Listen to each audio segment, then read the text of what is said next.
Hola, buenas tardes. Estamos aquí con el gerente administrativo y financiero de la empresa División Industrial Limitada. Su nombre es Juan Fernando. Entonces, buenas tardes, Juan Fernando. Muchas gracias por acompañarnos. Y en esta breve charla, mi grupo y yo queremos conocer de primera mano cómo los cambios recientes en la economía colombiana han impactado a la empresa División Industrial. Ok.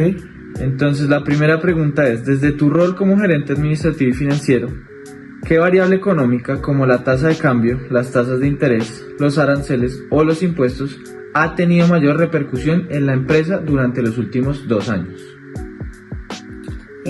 Nuestra empresa se ve afectada en los últimos 2 años en un tema de impuestos por el manejo de los costos que tuvimos de algunas materias primas prepagadas y por algunos contratos que se desarrollaron a largo plazo. Entonces las utilidades o los costos del año 2023 se vieron reflejados en ese año, pero el ingreso o la facturación de esos costos se hicieron en 2024, lo cual generó una carga de impuestos exagerada para el año 2024.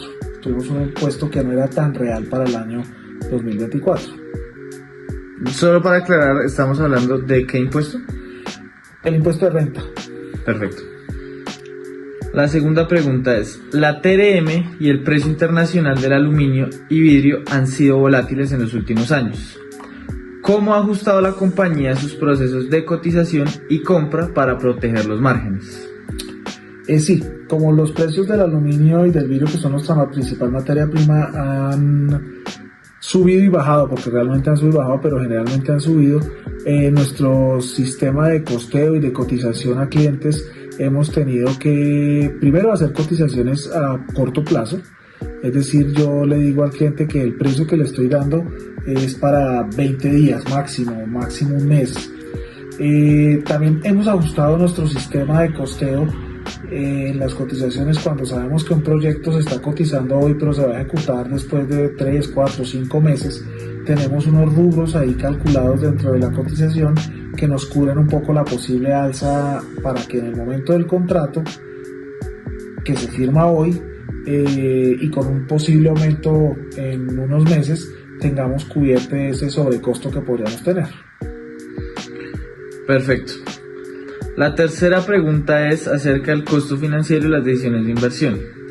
Con la subida de las tasas del Banco de la República en los últimos años, ¿cuál ha sido el impacto sobre el gasto financiero de la empresa? ¿Se ha tenido que posponer alguna inversión relevante como la adquisición de maquinaria? Pues nosotros afortunadamente no hemos tenido que posponer ninguna inversión o algún préstamo para capital de trabajo porque hemos tenido un buen flujo de caja en los 2 últimos años, entonces no hemos necesitado y digamos que nuestra planta de producción está completa, no hemos necesitado de una ampliación importante, solamente los mantenimientos regulares.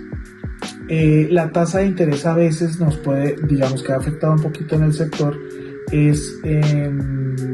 vemos que nosotros trabajamos para la construcción y resulta que cuando las tasas de interés han estado tan altas, la construcción ha decrecido un poco. Ahora que las tasas empiezan a bajar, hemos visto que los constructores se han animado nuevamente a continuar con sus construcciones, lo cual nos genera trabajo a nosotros. Perfecto. La cuarta pregunta es acerca de la política de cobertura e incentivos. ¿Ven viable como empresa formalizar una política de cobertura cambiaria y aprovechar incentivos gubernamentales? ¿Qué mecanismos consideran más factibles para la empresa? Pues como ustedes saben, nosotros no importamos ni exportamos directamente. Nuestra materia prima sí es importada la gran mayoría, digamos que el aluminio y el vidrio en Colombia es casi todo importado. Aquí se hacen algunos procesos, pero la materia prima básica es importada por distribuidores, por grandes distribuidores a quienes nosotros les compramos. Entonces nosotros en teoría no tenemos que implementar o no hemos necesitado implementar una política cambiaria como tal, pero sí tenemos que estar monitoreando el tema de la revaluación o la devaluación del dólar y de los costos que puedan incrementarse en la materia prima. Entonces vivimos como pendientes del tema, pero no tenemos una política clara con respecto a eso. Perfecto. Y la última pregunta es, de cara al 2026, ¿qué indicadores económicos como el EBITDA, el costo financiero sobre ventas, la TRM promedio o las tasas de interés crees que deberían incorporarse al tablero de control para anticipar riesgos? Pues nosotros el EBITDA es una variable que no monitoreamos muy de cerca, pero que estamos ya implementando porque nos da una buena percepción de cómo nos está yendo en nuestro proceso productivo real. Nosotros el tema de impuestos nos afecta bastante y ya con el tiempo tenemos unas depreciaciones también importantes, entonces es momento de empezar a sacar indicadores de cómo nos va en el tema netamente productivo. Perfecto. Ahora pasamos a unas recomendaciones que hemos planteado mi equipo y yo en base a nuestro análisis sobre la empresa. La primera que les queremos recomendar es, a pesar de no tener exportaciones o importaciones directas, que la empresa genere algún tipo de política interna para hacer una cobertura en cuanto al tema cambiario. Sabemos que no son afectados directamente por la TRM, pero la materia prima en su mayoría es importada y por lo tanto pues sí tiene relevancia en el tema cambiario. La segunda que queremos implementar es aprovechar ciertas líneas de financiación preferencial y otros incentivos fiscales que puede tener la empresa en el sector construcción. Y por último, monitorear mensualmente el ratio costo financiero y de ventas y el EBITDA dentro de la empresa para tener más claro los riesgos financieros y el proceso financiero de la empresa.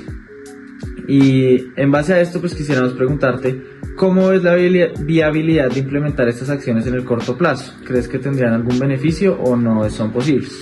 Claro que sí, nosotros siempre tenemos que estar pendientes de la tasa representativa del mercado, es decir, cómo se está comportando el dólar en el mundo, porque nosotros dependemos de productos que siempre van a estar dolarizados, por decirlo de alguna manera. Entonces ese es un tema que siempre tenemos que tener pendiente.